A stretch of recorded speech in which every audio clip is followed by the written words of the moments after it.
वर्षात दुसऱ्यांदा सद्भावना रॅली काढायची वेळ येते. दीड वर्षात दुसऱ्यांदा सद्भावना रॅली काढण्याचा हा प्रसंग इथं कोल्हापुरात आलाय. हा याला नको होता तर तो आलाय आणि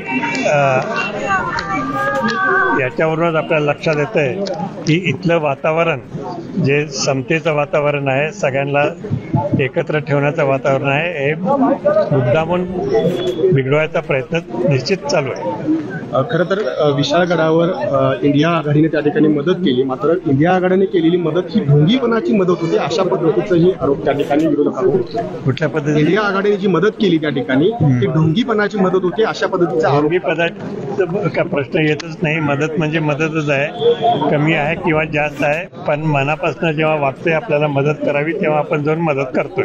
जिल्हा पोलीस अधीक्षकांच्या पदवीची वारंवार मागणी करण्यात येते. ही दंगल थांबवता आली असली मात्र कुठेतरी याला खतपाणी घातलं जाते असं वाटतं. दंगल निश्चित थांबवता आली असती, त्यात काही प्रश्नच नाही आहे आणि त्यांनी थांबवली नाही म्हणून हे घडलं. राजघराण्यात दोन भूमिका पाहायला मिळतात अशी टीका होत आहे. दोन भूमिका वेगवेगळ्या व्यक्तींची राहू शकते आहे आणि माझी भूमिका आहे ती मी स्पष्ट केली.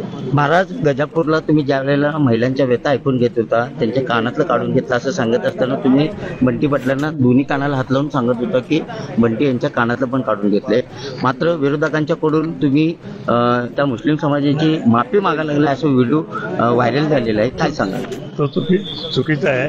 त्यावेळेस काय होतं, मी तो व्हिडिओ परत एकदा बघितला.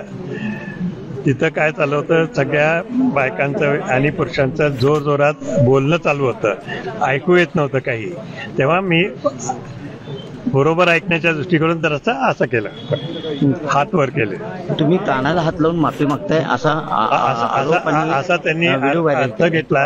आपण त्यांची माफी मागण्यासाठी गेलो होतो, आपण त्यांना मदत करण्यासाठी गेलो होतो. खरं तर उद्या MIMचे इम्तियाज जलील कोल्हापुरात येत आहेत. खरं तर या निमित्तानं मी असं ऐकतोय की त्यांनी इथं येणार नाही म्हणून असं कळवलंय. विरोधकांच्याकडून शाहू महाराज आणि कोल्हापूर मधल्या नगरीमधल्या लोकांना बदनाम करण्याचा डाव सुरू आहे का विरोधकांच्याकडून? अर्थात जोपर्यंत त्यांना कोल्हापूर आपल्या ताब्यात घेता येत नाही तोपर्यंत पूर्ण महाराष्ट्र त्यांना घेता येणार नाही हे त्यांना निश्चित माहित आहे. ABP माझा, उघडा डोळे बघा नीट.